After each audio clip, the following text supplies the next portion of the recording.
About 7 years ago, I ran across this video of a mom rocking a baby. Not an infant, just toddler type. An a cappella song, a rocking song, came to me. So I tried to see if I could overlay it. And I played it here about 4 or 5 years ago, my first Mother's Day here. And I think it works pretty well.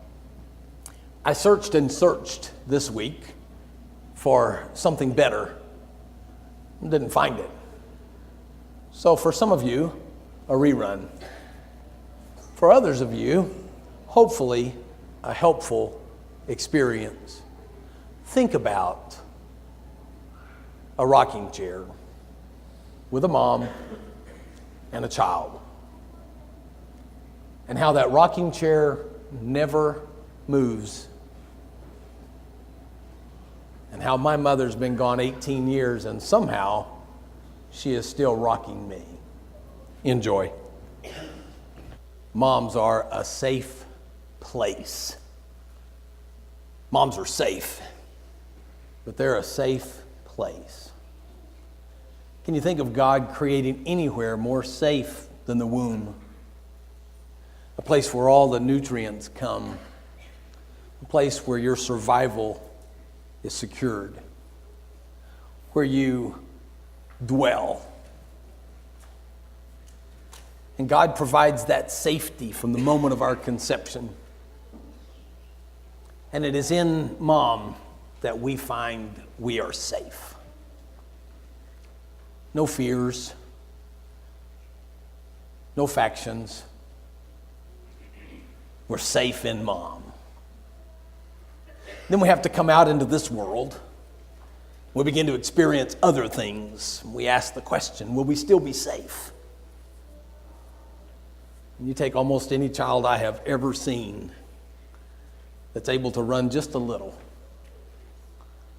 and startle them just a moment, and they will run to mom. They know the safe place. Dad's standing right beside her, hands down, ready to go. Mom. Don't feel bad, guys.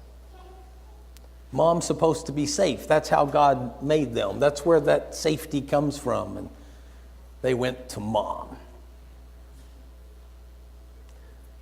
Throughout my life, I've needed a safe place on occasion. Mom was always that. It was always a safe place. And the thing that she provides for me now is still that safety. Maybe I'm a little bit blessed in a strange way that she didn't live old enough to be feeble. If your mom is old and feeble, that takes nothing away from that. But you may experience something different as far as this safe place is designed. Well, a safe place. I need to know that there is a domain in this world where things are controlled and regulated. Where mom says yes and no.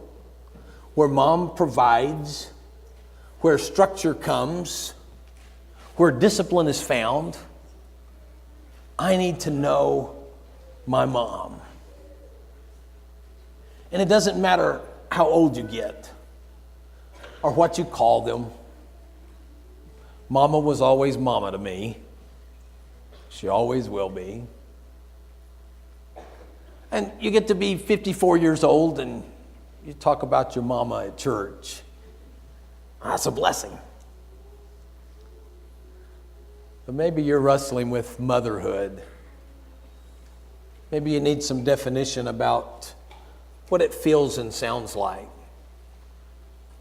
Psalm 46 says this, God is our refuge and strength, a very present help in trouble. Therefore I will not fear, though the earth should change, and though the mountains slip into the heart of the sea, though its waters roar and foam, though its mountains quake at its swelling pride. There is a river whose streams make glad the city of God, the holy dwelling places of the Most High. God is in the midst of her. She will not be moved. God will help her when morning dawns. The nations made an uproar. The kingdoms tottered. He raised his voice. The earth melted. The Lord of hosts is with us. The God of Jacob is our stronghold. Come, behold the works of the Lord, who has wrought desolations in the earth. He makes wars to cease to the end of the earth. He breaks the bow and cuts the spear in two. He burns the chariots with fire. Be still and know that I am God. I will be exalted among the nations. I will be exalted in the earth. The Lord of hosts is with us. The God of Jacob is our stronghold. And what God does for moms is say, I need you to make sure your children understand Psalm 46. I need them to trust that something is stable, that something doesn't move, that when their whole world is in transition, and many of you graduated from college yesterday, congratulations to you. When their world is in transition, high school graduations are upon us. When things become unstable and that job doesn't work out, and you're calling someone to say, Mom, I got fired. Well, they just don't know you very well, son. If they knew you, they wouldn't fire you. Well, that may not be true, but that's what moms tell us, right? They might have fired us because they knew us. Mom says, no, there is stability. There is a place of that structure. We started sleeping in our new house last Monday, but we didn't have countertop in the kitchen until yesterday, late. I'm laying under the sink, my head about as far under the sink as you can lay. My middle daughter calls, 7 o'clock at night. Marlene takes the call because I'm under the sink. I need to talk to Dad. Well, can I call her back in just a minute? Yeah, I'll call her back. 3 minutes later, she calls back. I didn't get out of the sink fast enough. Dad, I know it's kind of late. Can you go to the store and get Mom a flower to wear tomorrow? I told her, well, Shannon, Mom may have to settle for running water or flowers. I'm not sure what she's going to settle for here. Well, you notice Marlene's not wearing a flower, but I did get to the store. They had no corsages, so I bought a carnation and some baby breasts. Thought we might make one. Marlene nixed the idea. She didn't want to work hard enough to make her own corsage. Can you imagine being a mother? But with Shannon, that doesn't matter. The thought is what really counts. She did call and get flowers for her mom. Through her dad, in a vase, not a corsage. But that's the way we do with families, isn't it? We love our moms. And they know that Mom is a safe place.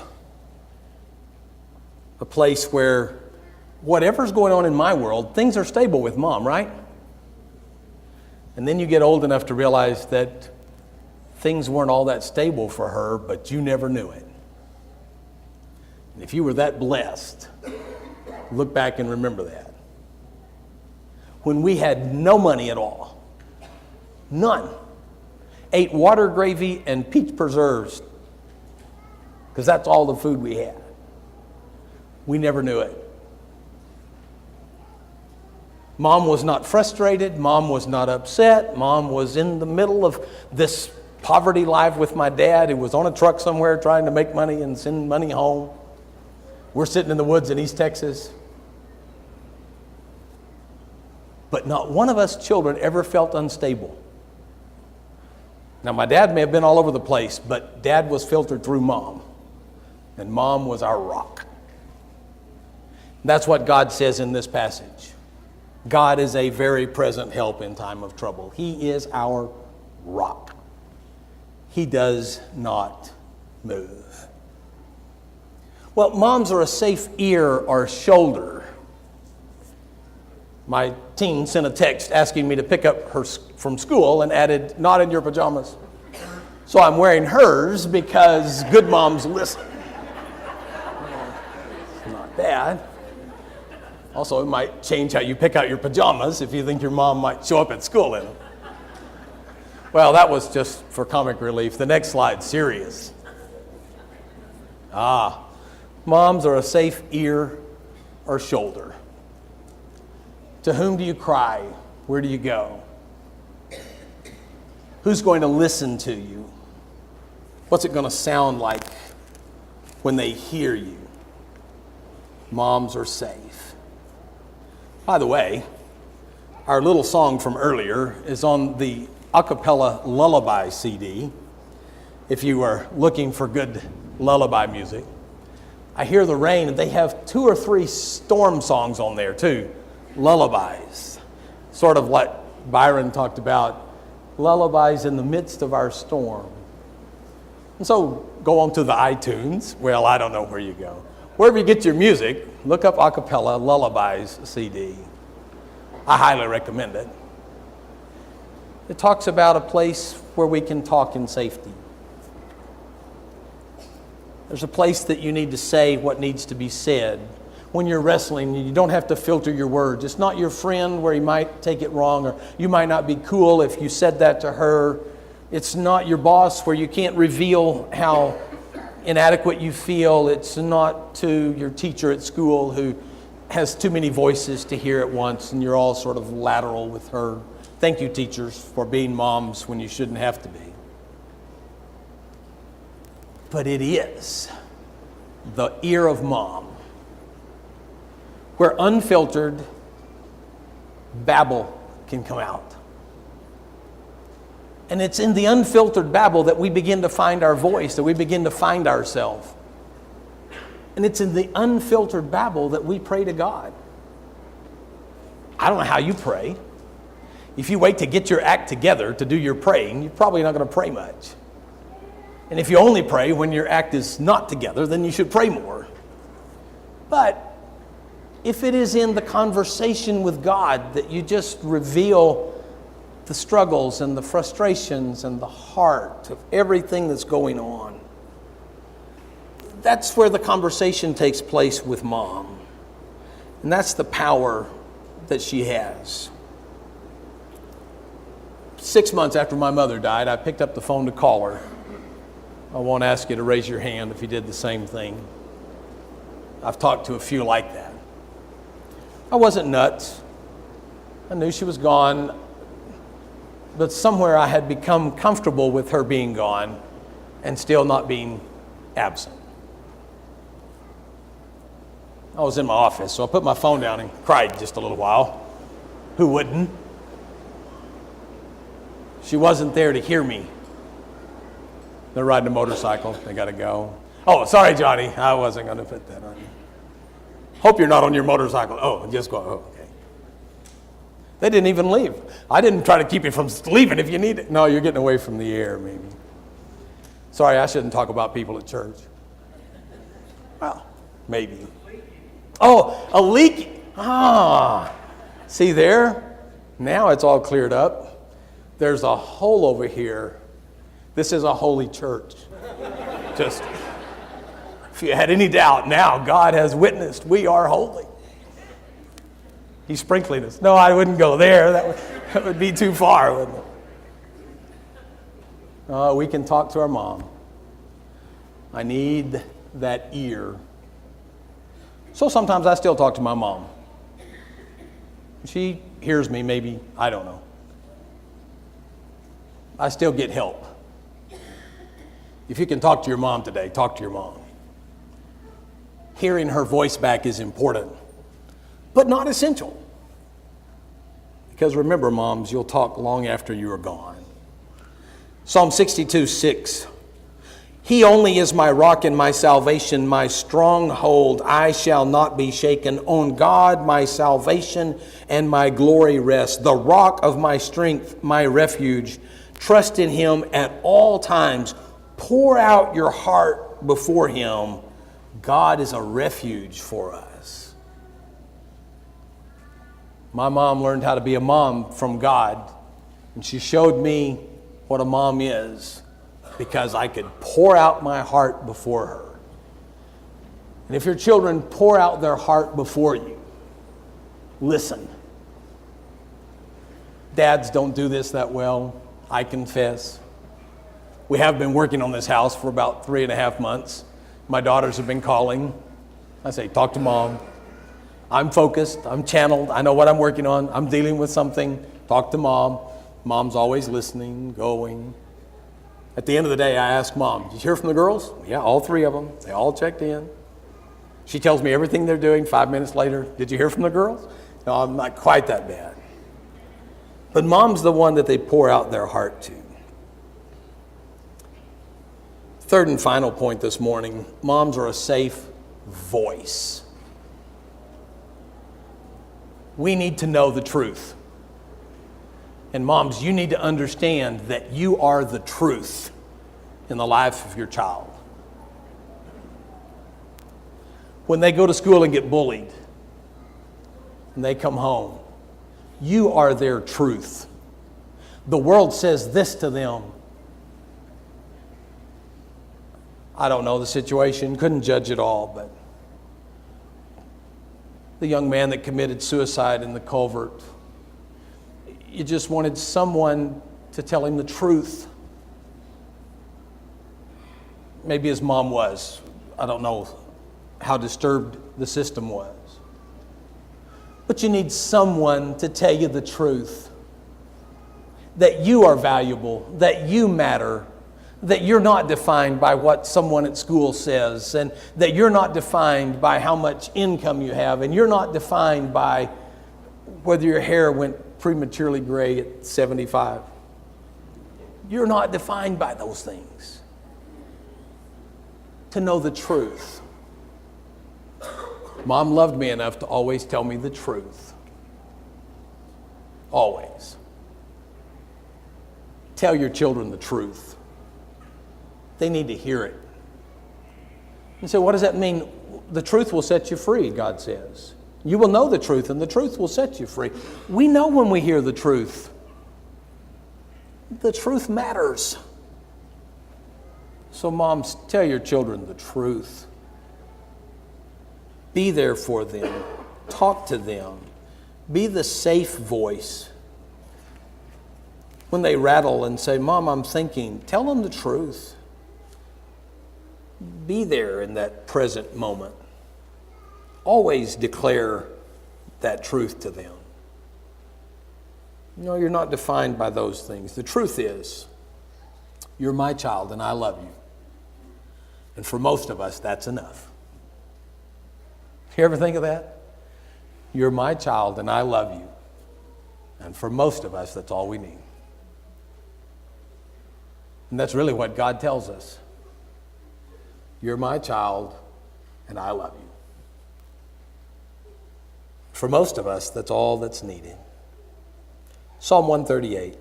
I will give you thanks with all my heart. I will sing praises to you before the gods. I will bow down toward your holy temple and give thanks to your name for your loving kindness and your truth. For you have magnified your word according to all your name.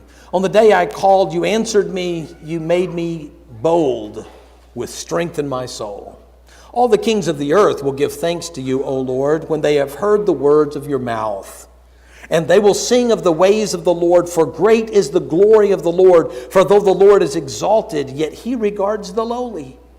But the haughty he knows from afar. Though I walk in the midst of trouble, you will revive me. You will stretch forth your hand against the wrath of my enemies, and your right hand will save me. The Lord will accomplish what concerns me.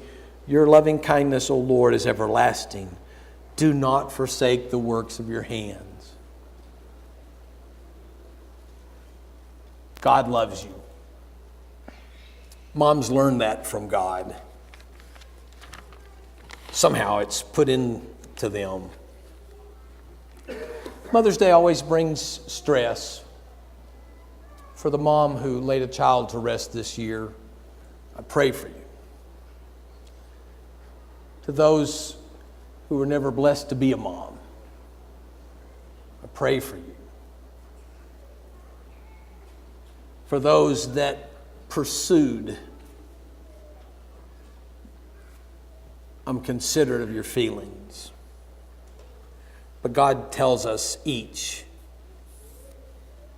that there is a safe place, a safe ear, and a safe voice.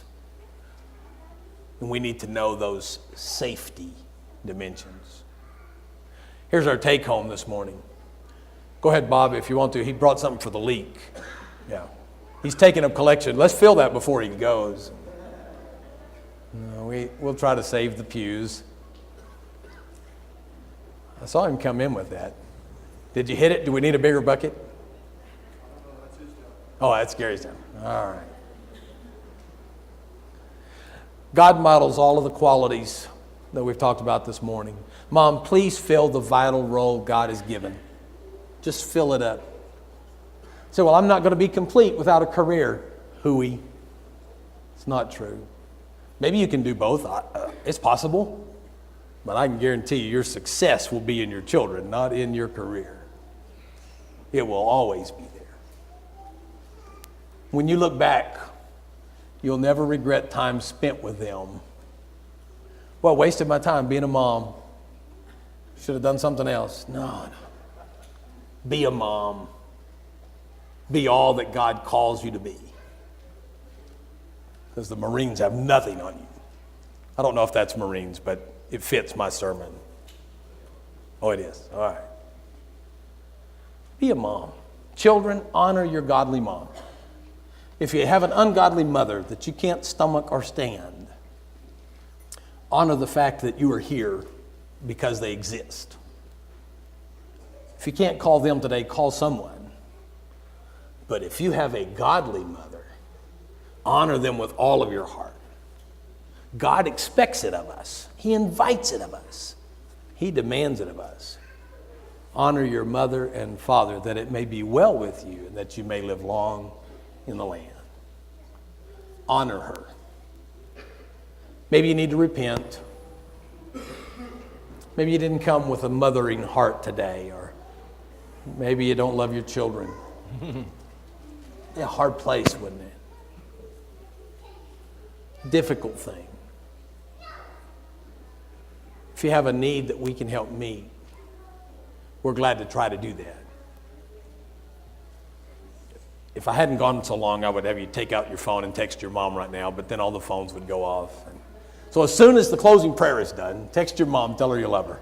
Together we stand and sing.